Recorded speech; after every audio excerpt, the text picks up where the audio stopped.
समुंदर कभी शांत दिखता है और कभी सब कुछ छीन लेता है। उस दिन 5 लोग एक सफर पर निकले थे। उन्हें नहीं पता था ये सफर वापसी के बिना होने वाला है। सुबह का समय था, हल्की ठंडी हवा और साफ आसमान। एक छोटी टूर बोट पर 4 लड़कियां और एक लड़का कबीर, कुछ दोस्त, कुछ अजनबी, लेकिन सबके चेहरे पर उत्साह साफ था। बोट धीरे धीरे समंदर के बीच पहुंचती है। सब कुछ सही चल रहा था। तभी हवा अचानक तेज हो जाती है, लहरें ऊंची उठती हैं और इंजन अजीब आवाज करने लगता है। कुछ ही पल में इंजन बंद हो जाता है। गाइड कोशिश करता है लेकिन कुछ काम नहीं करता। मोबाइल निकाले जाते हैं पर कोई नेटवर्क नहीं। अब वे फंस चुके हैं।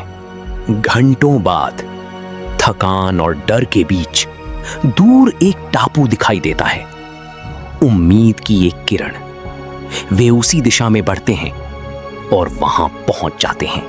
टापू पूरी तरह सुनसान था। घना जंगल और अजीब सन्नाटा। जैसे ही रात होती है, डर बढ़ जाता है। कबीर आग जलाता है लेकिन किसी को नींद नहीं आती।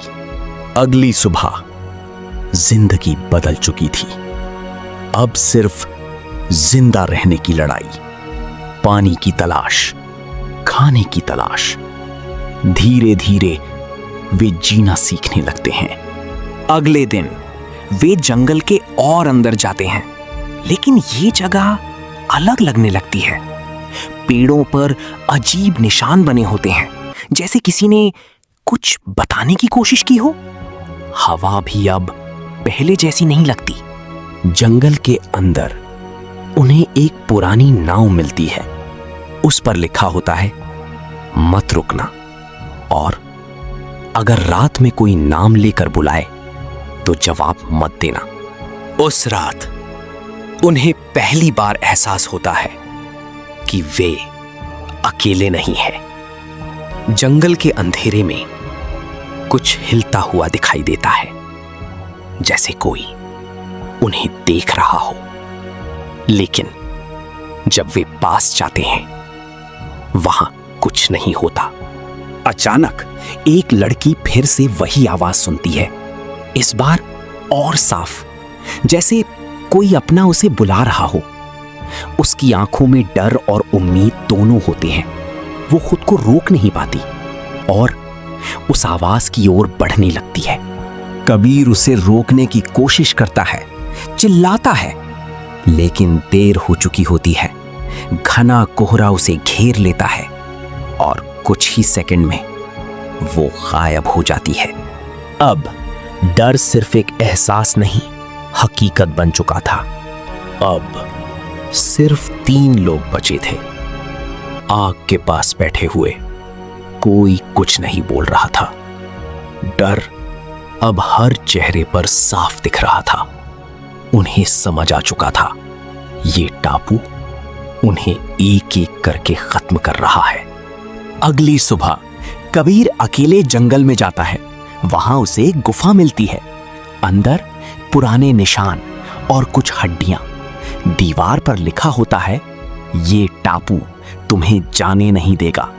और नीचे कई नाम लिखे होते हैं जो शायद कभी यहां फंसे थे। उस रात तेज तूफान आता है। हवा और आवाजें और भी डरावनी हो जाती हैं। आखिरी लड़की अचानक उठती है और जैसे किसी के पीछे चल देती है। कबीर उसे पकड़ने की कोशिश करता है, लेकिन एक तेज लहर और अंधेरा, और वो भी हमेशा के लिए गायब हो जाती है। अब सिर्फ कबीर बचा था। वो समुंदर किनारे बैठा था, पूरी तरह अकेला, टूटा हुआ। सूरज उग रहा था, लेकिन उसके लिए सब खत्म हो चुका था। तभी उसे भी एक आवाज सुनाई देती है, उसका नाम लेकर। इस बार वो रुकता नहीं। धीरे धीरे वो खड़ा होता है और जंगल की ओर बढ़ जाता है। लंबा पॉज। कहा जाता है कुछ टापू लोगों को बचाते नहीं, बस उन्हें अपने अंदर हमेशा के लिए छुपा लेते हैं।